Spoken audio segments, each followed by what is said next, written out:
এবার আমি পনির কাটছি। এটা এটা করব আমি পনির এগরো চিপস বানানোর জন্য। এই প্রথমে আমি এটা টোফু আর পনির দুটো মিলিয়ে নেব। ঠিক আছে, এই আমি টোফু কাটছি এখন। এরপর আমি পনিরও কাটবো, আপনাদের দেখাবো। এখন একটা টোফুটা কেটে নিই, এইভাবে পাতলা পাতলা করে স্লাইস বার করে নেব। ঠিক আছে, এই স্লাইস। এবার আমি পনির কাটবো। এই একটা স্লাইস বার করলাম পনিরের, আরেকটা বার করব আমি। এতে আমি টোটাল 4টে স্লাইস বার করব, পাতলা পাতলা করে 4টে স্লাইস। এবার আমি আন্ডাকে গ্রেট করে নেব। ও এক্ষুনি বললাম না, পনির এগরো চিপস বানানোর জন্য আন্ডাকে এইভাবে আপনারা গ্রেট করে নেবেন। আর গ্রেটার যদি না থাকে কাঁটা চামচের সাহায্যে তো একে মেস্ট করে নিতে পারেন। আমি এখন দুটো আন্ডার এটা বানাবো। ঠিক আছে, এই আন্ডা গ্রেট আমার হচ্ছে এখন। এবার এতে আমি মশলা দেবো। প্রথমে আমি হচ্ছে ধনিয়া পাতা দেবো, কাটাবো ধনিয়া পাতা, একটু কাশ্মীরি চিলি পাউডার, হালকা সা গরম মশলা, হালকা জিরা পাউডার,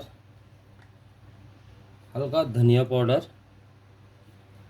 প্রয়োজন মতো নুন, একটু spicy chilli powder, red chilli.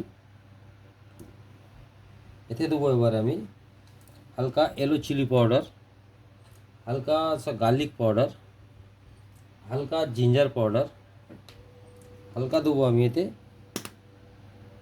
Onion powder. এই অনিয়ন পাউডার দিলাম হালকা। আর একটু চিলি ফ্লেক্স দেবো, হালকা ঝাল না হলে ভালো লাগবে না, সেই জন্য হালকা সা চিলি ফ্লেক্স দিলাম আমি। দিয়ে এটাকে আমি এবারে মাখাবো। দেবো এবার দেখুন, আমি যেটা আন্ডা গ্রেট করে মশলা করেছিলাম আপনাদের দেখাচ্ছিলাম, পনির এগরো চিপস বানানোর জন্য এইভাবে পনিরের উপরে আমি আন্ডার মশলা যেটা করেছিলাম ওটা স্টাফিং করব। করে একটা পনিরকে এইভাবে চাপা দিয়ে দেবো। একটা দেখুন হলো, আরেকটা দেখুন। এটা আমি টোফুতে বানাচ্ছি আবার। দেখুন, এই একটা পনির নেবো, এই টোফু নেবো, টোফুতে এইভাবে স্টাফিং করবো। আন্ডার যে স্টাফিংটা বানিয়েছিলাম এইভাবে দিয়ে একটা এর উপরে এইভাবে আবার কভার করে দেবো। এটাকে চারিপাশ এরকম সুন্দর করে শেপ করে দেবেন।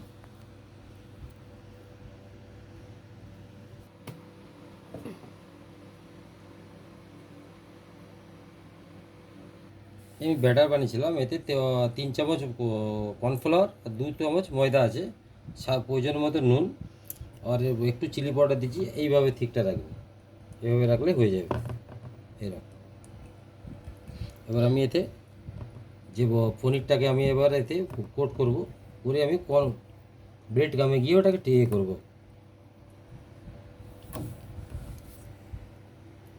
এই ব্রেড গামে যাচ্ছি আমি, ভালো করে এটাকে কভার করে নিতে হবে ব্রেড গামে, যাতে তেলে দেওয়ার পর যাতে এটা ছেড়ে না যায়। সেই জন্য আমি এটাকে ভালো করে ব্রেড গামে নিয়ে নেবো। চারিপাশে একদম সুন্দর করে জাম করে দেবো, যাতে কোনো ছেড়ে পালিয়ে না যায়।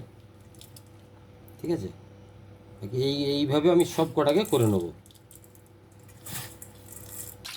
তো স্টাফিং রেডি। এবার তেলে অয়েল ফ্রাই করবো এটা আমি। পনির এগরো চিপস শুনে তেলে ছাড়লাম। দেখুন এই হচ্ছে আমার ফ্রাই হচ্ছে। দেখুন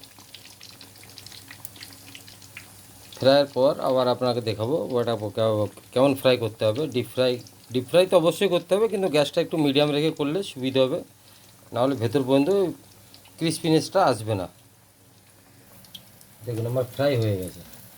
এইরকম হালকা ব্রাউন করলে পরেই হয়ে যাবে, অসুবিধা নেই। এরকম হালকা ব্রাউন করে তুলে নেবেন। আমার তো ফ্রাই হয়ে গেছে, সেজন্য তুলে নিচ্ছি। দেখুন দেখুন আমার ফ্রাই হয়ে গেছে। এবার আমি প্লেটিং করছি। ঠিক আছে, এক পিস আপনাদের আমি কেটে দেখাচ্ছি। দেখুন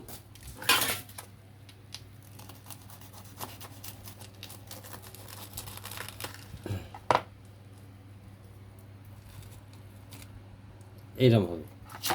ঠিক আছে, এই হচ্ছে পনির এগরো চিপস। আর আমি আপনাদের একটু খেয়ে দেখাচ্ছি যে কেমন হয়েছে। তারপর আপনাদের মনে হবে যে খেতে হয়তো ভালো হয়নি, আপনি খেয়ে দেখাচ্ছি। সেই জন্য মিউনিস নেবেন, মিউনিসে এরকম ডিপ করে এইভাবে খেয়ে দেখবেন।